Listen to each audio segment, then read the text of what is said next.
For years, an old rumor floated around the Latin American internet that this film was a fabrication, a fake trailer created to embarrass Colombia. And then the movie was uploaded to the internet. Oh boy! This video is sponsored by Squarespace.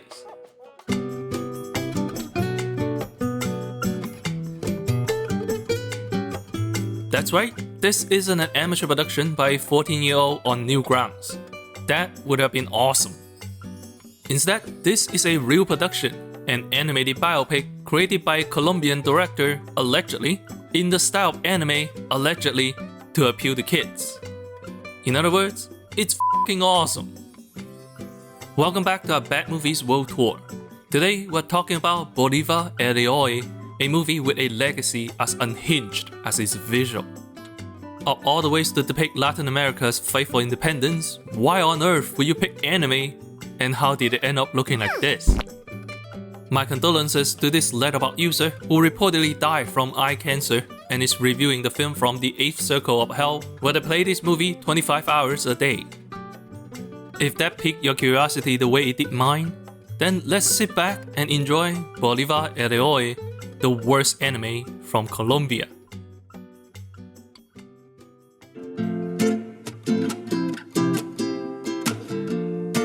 A quick disclaimer, we are using the Mexican dub recorded off a Colombian TV channel.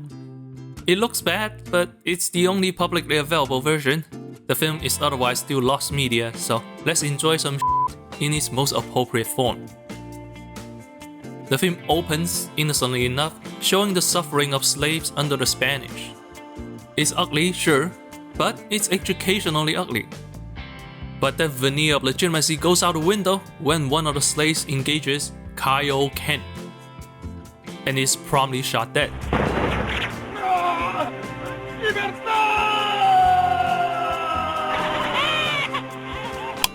No, I did not edit that. This movie begins the way Braveheart ends. This is our hero, Simón Bolívar, a real historical figure who led Colombia and many other countries to independence from the Spanish Empire. Yes, as mentioned, this is a biopic, but one that is unbothered by the constraints of reality. We meet Simon's made-up friend, a black kid named Americo, son of the slave who died in the opening sequence. Americo wants to go to school, and Simón innocently tells him to just sneak in. The next day, a made-up classmate named Tiránico spots and snitches on Americo. For this, Americo gets beaten half to death, which sends Simón into a rage-induced puberty. He grows a temporary beard, draws a muscular hunk of a black man in class, and then beats the crap out of Tiránico. And yes, Tiránico literally means tyrannical, and he is the Dio to Simon's JoJo. It is here that a rolling text on screen informs us the channel is about to start its 18+ programming. I thought this was a movie for kids. With the hero, the ally, and the nemesis established, what follows is the most uneventful stretch ever presented in non-Japanese anime form. And that's saying a lot considering Ruby Volume 5 is a thing. Simon's mentor, King Piccolo, introduces him to the Sword of Liberator, destined to be wielded by the warrior who will liberate America from the Spanish. And then, nothing comes of it. Simón and Tiránico joins the military academy, still nothing comes of it. Simón heads to Europe to start his plan to free America, falls in love with a big titty anime girl from DeviantArt, and you can hear his boner rising. I now have $2. He learns sword fighting that looks like two dudes sword fighting, and flirts with DeviantArt by stepping on each other's foot. As the film's visual reach a new level of melted cheese, Simón is suddenly hunted by the king's secret assassins. 30 minutes in, we get our first epic fight scene, and it does not disappoint.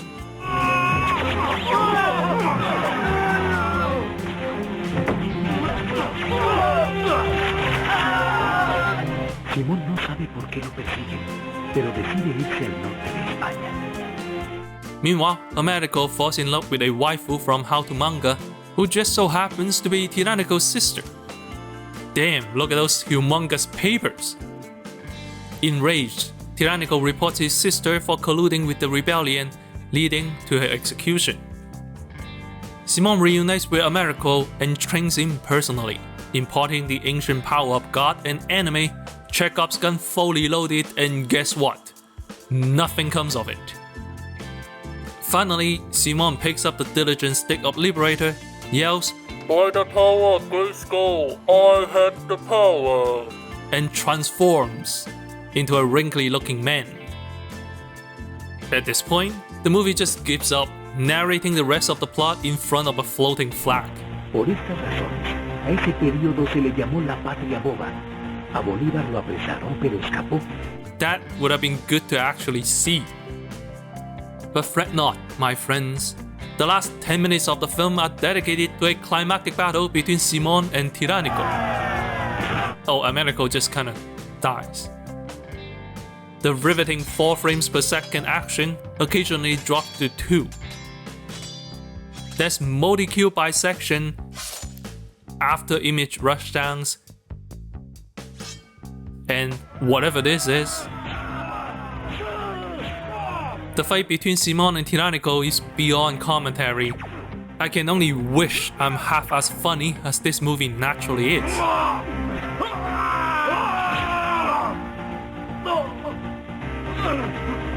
Echoing the opening, Tyrannico pulls out a gun but rolls a 1 in dexterity, hitting only Simon's shoulder.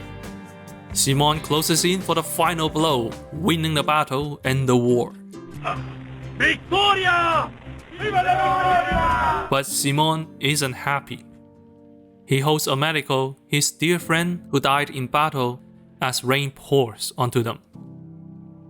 The film ends the same way it begins. Libertad! It's a terrible day for rain.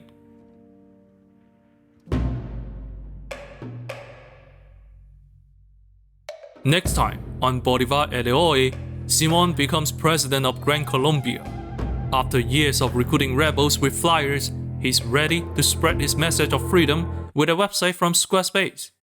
They say a picture is worth 1,000 words, which is why his flyer is just one hung shirtless dude, a tradition he carried onto his new digital platform. Except now, he can make it a video to further strengthen his message. Inspirational. As a warrior who fights on the front line, Simon insists on building this website with his own 2 hands.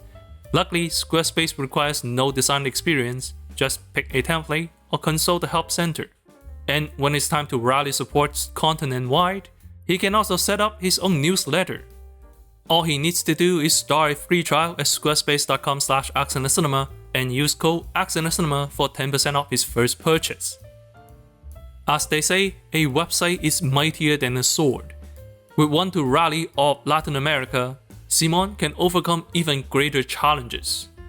But can you do the same for your business? Find out now at squarespace.com/accencinema.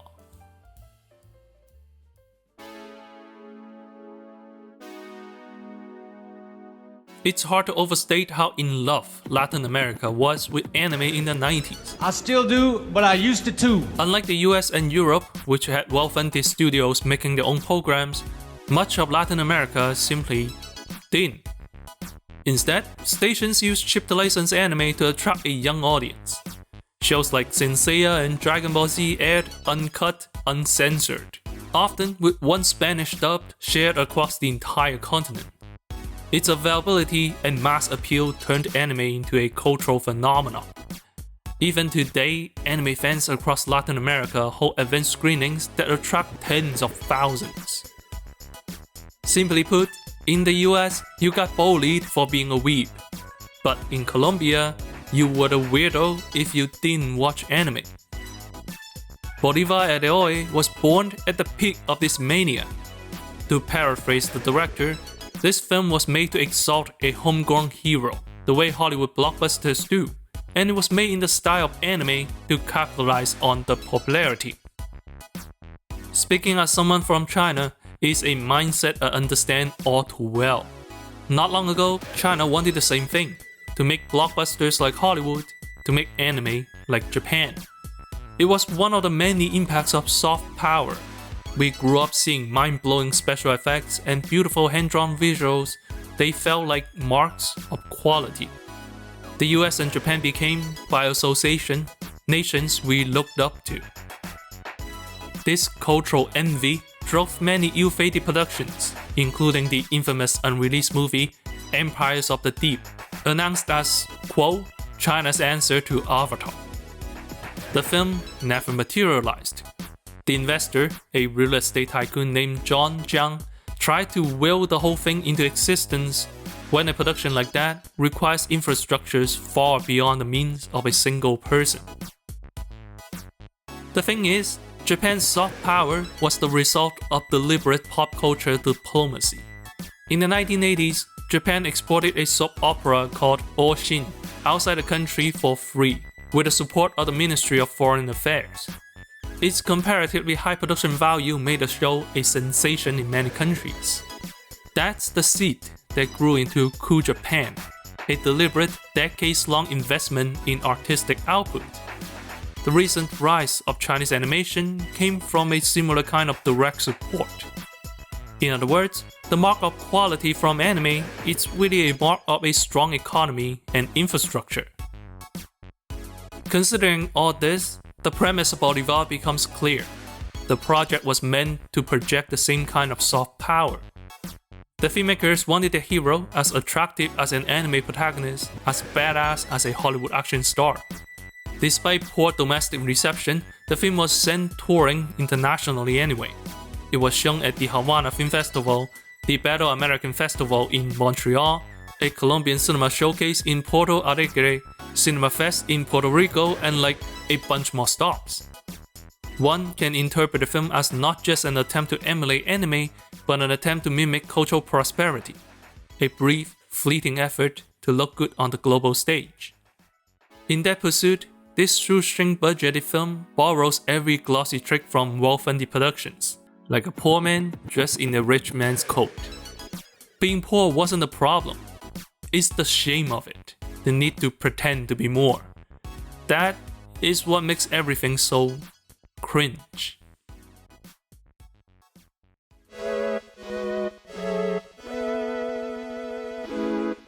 But there's something wrong here.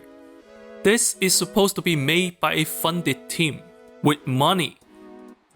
And yet, the result looks worse than many Newgrounds animations made by hobbyists in their spare time. What's going on? This seems like a good time to bring up the behind-the-scenes rumors. Oh yeah, it's time for some gossip. An often repeated accusation on the internet is that director Guillermo Lincoln didn't direct shit. He provided only the basic premise, while animator Nixon Aguilera and Diego Zaeg did all the creative work. Considering the director claimed the production team made 187,000 drawings, I too have my doubt regarding his involvement. This movie is only 75 minutes long. That's only 108,000 frames at 24 frames per second, or 135,000 at 30. Considering most of the movie moves like this, 187,000 sounds like a bullshit publicity number. What makes the gossip even juicier is that animator Zaeg himself was accused by a colleague in the industry of running a cheap, low-quality animation company that exploited the free labor of young animators. All of this is just forum post stuff, hard to verify the veracity of. But if it's true, well, it explains a lot, doesn't it? In 2026, a Saudi Arabian co-production film called Desert Warrior was released. It had a budget of $150 million. It stars Anthony Mackie and Ben Kingsley and was directed by Rupert Wyatt of Rise of the Planet of the Apes fame. It made less than $500,000 in its opening weekend in North America. Critics call it a beautiful but hollow movie, an emotionally uninvolved script with inaccurate historical and cultural depictions, all delivered through choppy editing. The film is seen as another attempt by Saudi Arabia to buy cultural influence. Instead of supporting local talents by building infrastructures, the Saudi-backed NBC studios hope for instant result by throwing unlimited government money at it. Money, it turns out, can buy craftsmanship, but it can't buy authenticity. Few of the crew have real connections to Arabian culture, and it shows. Bolivar at the oil is like this, but worse, because it didn't even have enough money to buy craftsmanship. It was, as the rumor goes, tossed under the table by someone who didn't care enough to direct it, and made by a profit-driven company fueled by unpaid labor. Think about it. Bolivar is supposed to be about liberating a continent from a foreign empire. It's a local story near and dear to the people of Colombia.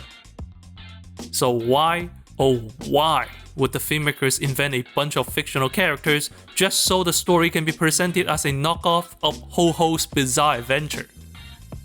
Well, it's the same reason Desert Warrior wants to be the knockoff of Lawrence of Arabia. The story is never the point. It's all about the look, the appearance. It is as if the filmmakers don't actually care about the story of Simon Bolivar, they just want to make anime, because anime makes them look professional, prestigious, like the Japanese. So now, is there any wonder why the plot is so empty? Like nothing ever comes of it? Because who cares? In this regard, this film is truly worse than Newgrounds animation in every way.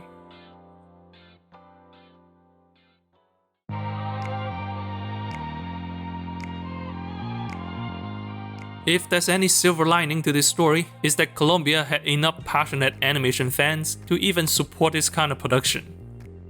It's no surprise then that Colombian animation experienced a boom in recent years, producing hits like Virus Tropical and Lila's Book. Interestingly, neither of these films are in the anime style. Big shout out to the YouTube channel Minstar for providing an English translation of the movie, so we can all enjoy this glorious work of anti-art. Now, if only someone who speaks Punjabi can do the same for the 1986 film Hitler. No, I will not elaborate. In the end, maybe a letterbox user said it best. Rest in peace, Gabriel Garcia Marquez. Your country's literature is now in the hands of the JoJo fans. Sounds like an absolute win to me.